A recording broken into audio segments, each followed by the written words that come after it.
linaweza likavuka lami kwa mtu mwenye nguvu. Akilitupa, akilizungusha na ile kombeo, akilirusha hapa, litaipita lami kwenda kule ng'ambo ya pili yake. Lina spidi sana lile jiwe la kombeo. Lakini kombeo ni likamba fulani ama ni lingozi fulani, linatengenezwa huku lina sehemu ya kushikia hili jiwe, alafu lina kamba mbili. Sasa anashika, anachanganya zile kamba. Jamani, haleluya!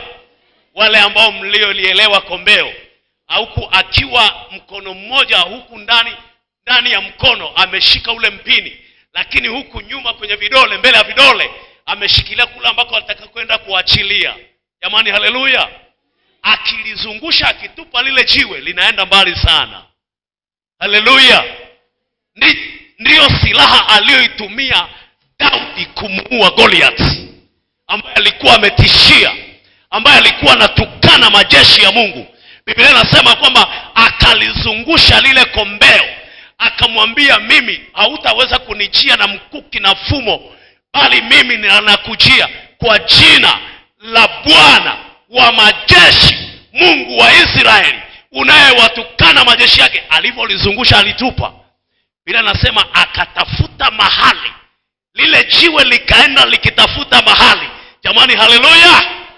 Sikiliza, lile jiwe lilienda likitafuta mahali. Wakati likiwa linaenda pale angani, Biblia inasema likatafuta mahali. Yaani ni maneno yangu sasa. Likatafuta mahali. Lilipopata mahali penye kaupenyo kwenye yale mavazi yake, kwa sababu alikuwa amevalia mavazi ya kivita, mavazi ya kupigana. Biblia inasema lile jiwe likapiga kwenye utosi wake, mahali ambapo alikuwa na upenyo. Yule jamaa akaanguka chini. Mtu ambaye alikuwa tishio, mtu ambaye alikuwa anatukana taifa la Mungu, mtu ambaye alikuwa amejigamba, akasema, ninyi mtakuwa watumwa wetu leo. Leo wanakuwa watumwa wa watumishi wa Bwana. Jamani, haleluya!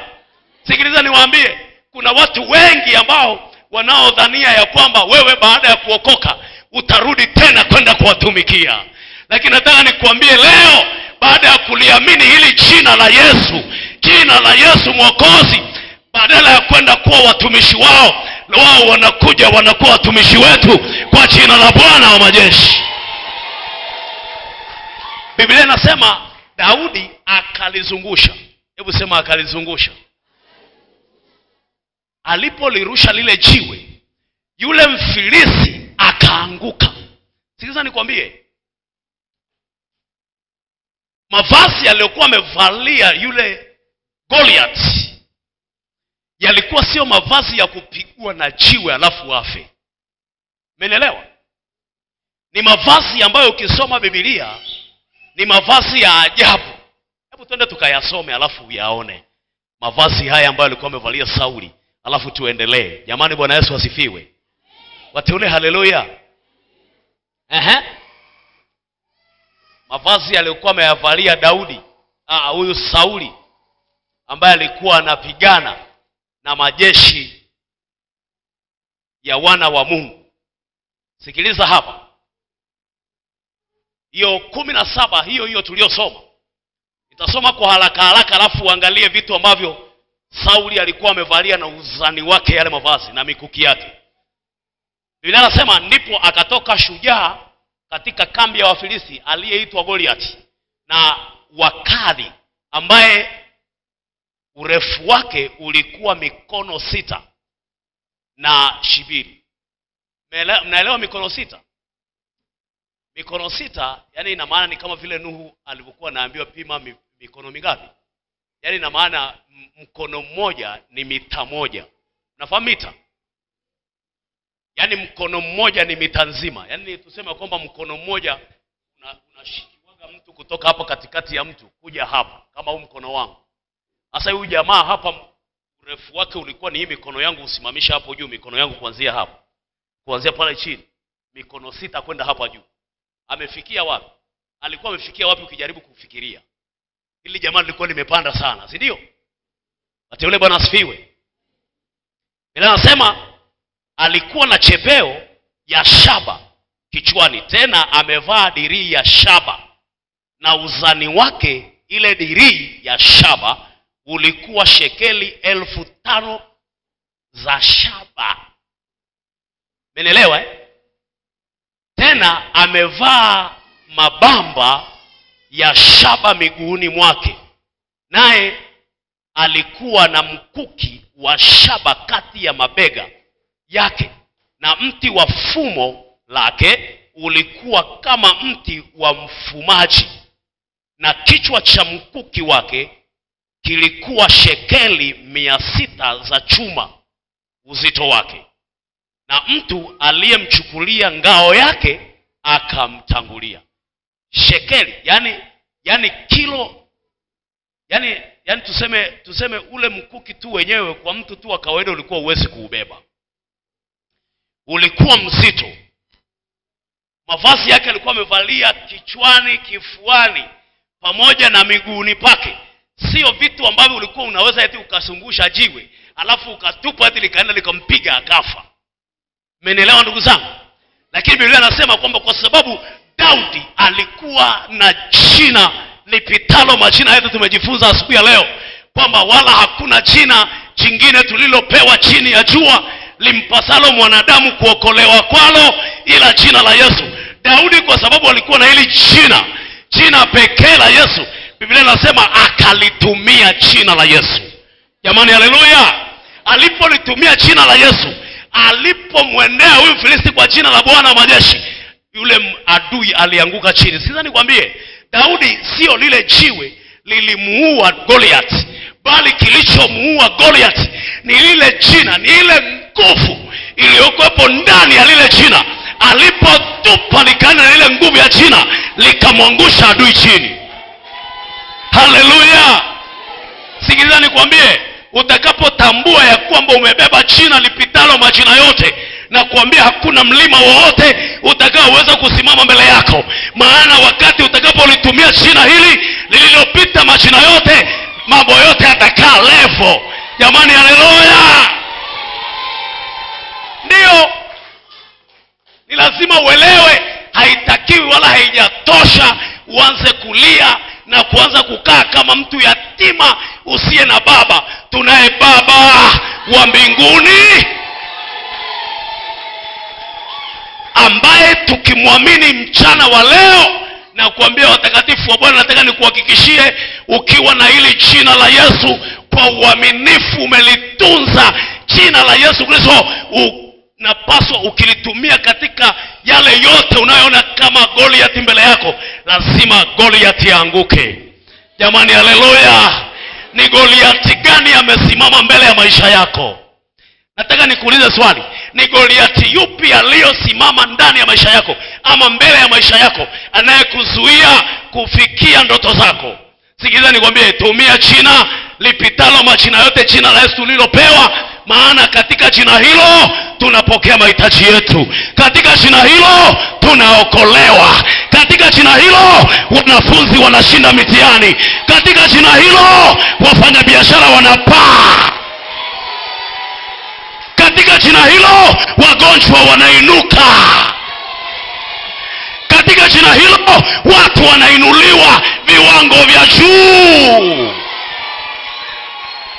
Hebu muamini Yesu, alafu kisha muamini. Sikiliza, usimtilie shaka. Usimtilie shaka. Nataka nikuambie leo, mchana wa leo, unapookoka usikae kwa wasiwasi. Usikae kama mtu aliyetoroka mahali. Usikae kama mtu anayetafutwa. Hebu kaa kama mtu ambaye tayari ulikuwa umepotea na sasa ukatafutwa, tayari umeshapatikana. Na kama umeshapatikana, usimtilie Yesu wasiwasi. Usimtilie Yesu mashaka. Sikiliza, hebu uondoa uoga.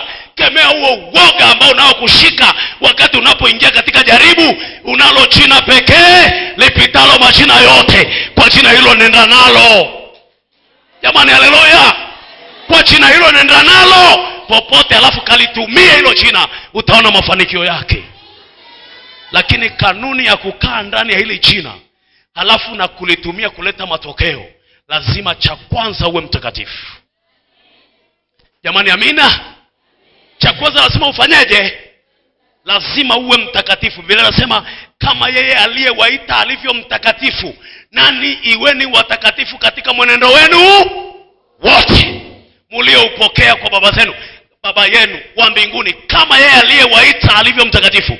Nataka nikutie moyo na nataka nikushauri mchana wa leo, ili jina la Yesu lifanye kazi ndani yako, alafu uone matokeo yake, lazima ukubali kukaa ndani ya jina la Yesu peke yake. Sema amina.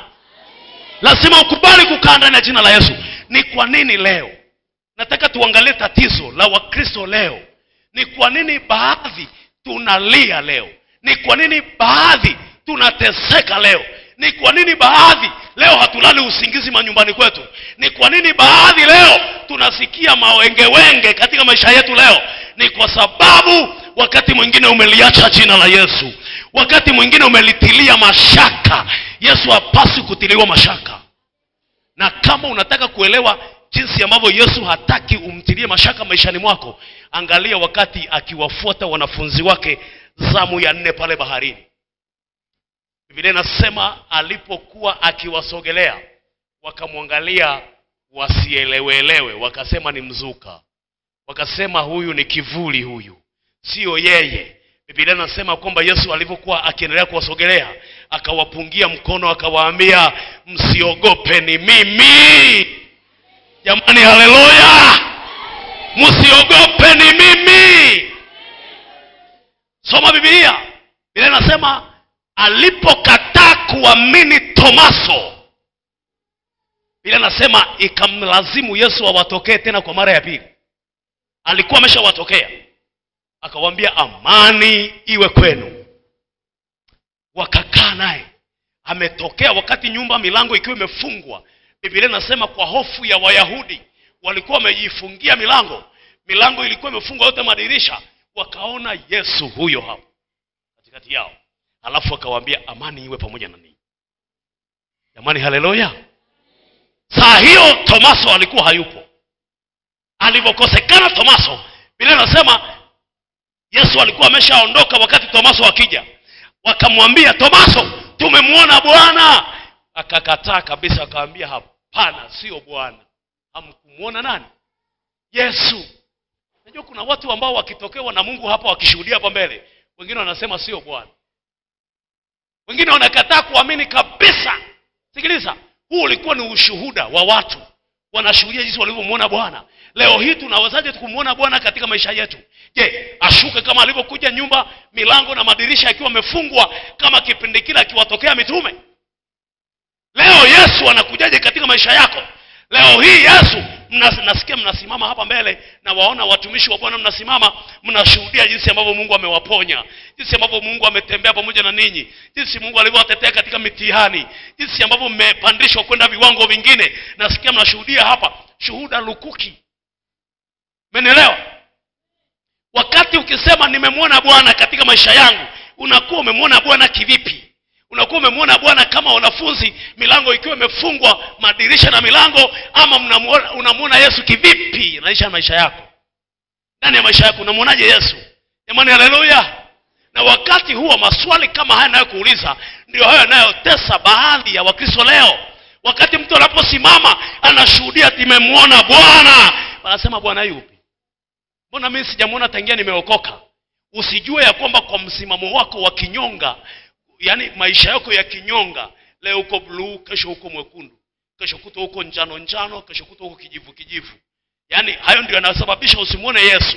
Lakini ukisimama imara, ukasimama vizuri na Yesu, ukampa heshima yake, ukalitunza neno zuri na kipawa cha Roho ulichopewa, na kuambia lazima umuone Bwana katika maisha yako. Sema haleluya! Haya ndio maisha ya Daudi. Biblia inasema aliishi na Yesu vizuri.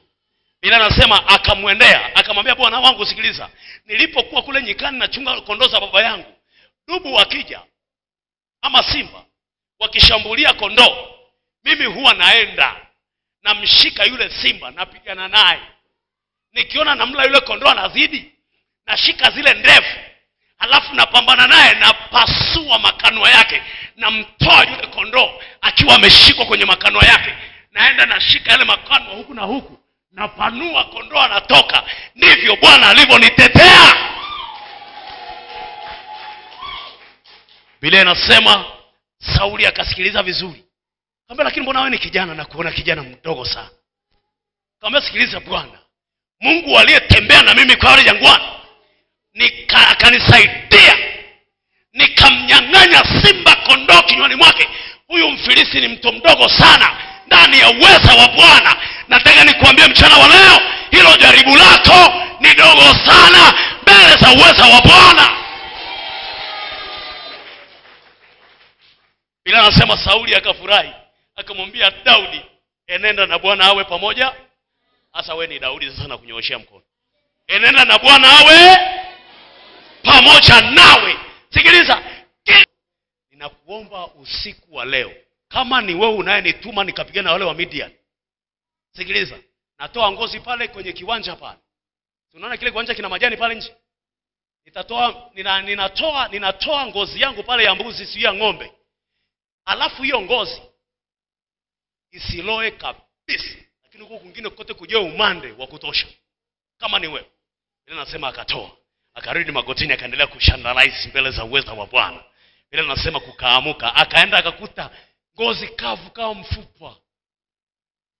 Jamani, haleluya! Ngozi kavu, haina umande. Akaona hapana, haijatosha. Wenda sijasikiliza vizuri. Akarudi tena magotini, akamwambia Bwana, naomba tena kwa wakati huu, kama ni wewe Mungu naye nituma nikapigana na wale majamaa yanatuibia ngano zetu, naomba nitaitoa ngozi ile ile pale. Alafu hiyo ngozi iloe yenyewe, iwe na umande wa kufanyaje? Wa kutosha. Lakini kwingine kote kwa kukavu. Biblia inasema Mungu akafanya vile vile alivyotaka kumhakikisha. Unajua, ukitaka kumhakikisha Mungu katika jambo lolote, usiwe mtangatangaji. Yaani usiwe mrukarukaji kama maharage yanayotaka kuiva kwenye sufuria. Tulia. Alafu nenda mbele za Bwana, mwambie Mungu, na nyamaza kimya, naomba unitokee kwa mara hii. Kama ni wewe Mungu wa mbinguni unanituma hapa, kama ni wewe Mungu wa mbingu na nchi uliyeniahidi kitu hiki, sauti niliyoisikia kama ni ya kwako Mungu, naomba irudie tena kwa ishara. Alafu mwekee Mungu ishara. Mungu alitupa ruhusa ya kwenda kuomba mbele zake. Tena anasema ombeni mtakalo lolote, nami nitawapa. Kwa hiyo Gideon alipotoka, Biblia inasema Mungu baada ya Mungu kumhakikishia Gideon, akamwambia utaenda, huo uwezo wako mdogo unaoona uko nao, huo uwezo wako ulio mdogo nenda nao. Gideon aliondoka nao. Lakini kabla hajaondoka, Mungu wa mbinguni pamoja na zile ngozi kukauka na kuloa umande, lakini Mungu akamuotesha ndoto jamaa mmoja baada ya Gideon kutuma watu kwenye kambi ya Washami. Jamani, haleluya! Haleluya! Biblia inasema akasikia mmoja aliota ndoto, alafu anamwagizia mwenzake kwamba tuliona kwamba mkate mmoja fulani hivi umeangukiwa, ukasagwa tiki au kutokea kabisa kuinuka tena. Alafu yule mwenzake akamjibu, anamtafsiria ile ndoto, akamwambia huenda ni mkono wa Mungu wa hao wa Waebrania huko juu yetu, tutapona mbele ya hao watu. Akaja haraka akamwambia Gideon, tushuke tuwashukia majamaa, Bwana ameshatupa tayari, twende. Ile anasema Gideon ndipo akashuka. Jamani, haleluya! Na Mungu wa mbinguni akainua, vikaanza kulana vyenyewe kwa vyenyewe. Yaani akimwangalia mwenzake hapa naona huyu ni adui, anamfieka. Na akiona mwenzake anamfieka. Yaani kila moja, yaani macho yakakaa hivi. Yaani nikikuangalia wewe sikujui kwamba nakuona kama ndio adui. Kwa hiyo nakuwahi wewe mwenyewe. Kwa hiyo Gideon akupigana. Yaani akaenda akitembelea tu kwamba mizoga ni mingapi. Nyara tuteke. Tuanze kutega upande huu ama tuanze kuchukua upande wa kulia. Biblia inasema kwamba Mungu akawatia majeshi yale yote ambao walikuwa wanawataabisha Israeli, Waebrania, mikononi mwa mtu huyu mmoja aliyeamua kusimama na Mungu kwa uaminifu. Sikiza nikwambie mtumishi wa Bwana, simama na Mungu wa mbingu na nchi kwa uaminifu, utauona uweza wake. Mungu wa mbinguni atakufurahisha. Nataka kukuambia Mungu ukisimama naye vizuri atakufurahisha. Jamani, haleluya! Wangapi wanataka kufurahishwa na Bwana mchana wa leo? Simama kwa miguu yako tukafurahishwe na Bwana. Nataka niishie hapo, tutaendelea siku nyingine Mungu akitupa neema. Lakini nataka nikwambie, nimemalizia nikikwambia hivi, hebu simama na Mungu kama Gideon.